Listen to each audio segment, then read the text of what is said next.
I'm walking my dog, Miss Beasley, and she is pretty anxiety filled. She came to us that way. And so her nervous system has been something that we've been exploring and working on and trying to help her with ever since. But this day she was especially activated. And whatever was going on inside of me was just not having it. And so I snapped at my husband and I was thinking, what is going on inside of me? So I use my walks as contemplative times to reflect. And I realized my inner child had been activated. Now I'm going to leave the story there because, it's personal. But I want to bring to you 5 ways that you can tell if your inner child has been activated. So the first thing that you can look for if your inner child has been activated is kind of the easier one, and that's a desire for playfulness. You might feel this sudden urge to get playful, to play games, to listen to music, to dance, to laugh, to bring joy into the room, to do things that you did when you were a kid. Maybe watch TV shows you watched when you were a kid, play a game that you played when you were a kid. This could be a sign that your inner child is seeking creativity, joy, and a desire to be known.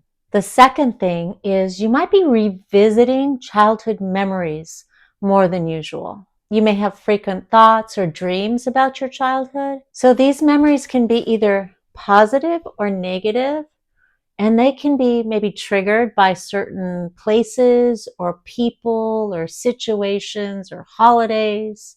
Just notice and realize that your inner child might be in there trying to send a little bit of a message. Number 3, you might have strong emotional reactions.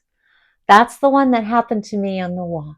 You might experience like an intense emotion, like anger, sadness, fear, joy, that seems disappropriate to the current situation. These reactions often stem from unresolved feelings or situations, memories from childhood. Number 4, you might be feeling really tender or vulnerable. You just might notice this increased sensitivity, this gentleness, this vulnerability. It might include feeling more easily hurt, more overwhelmed, or just needing more emotional support than normal.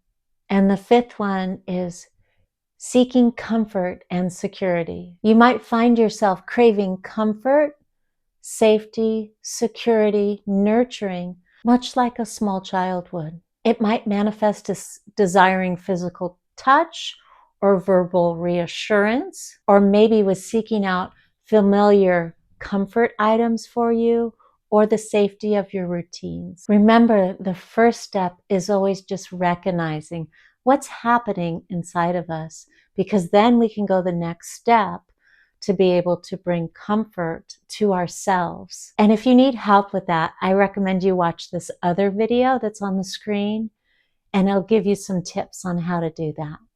I'm so glad you were here with me today, and I really look forward to seeing you next time.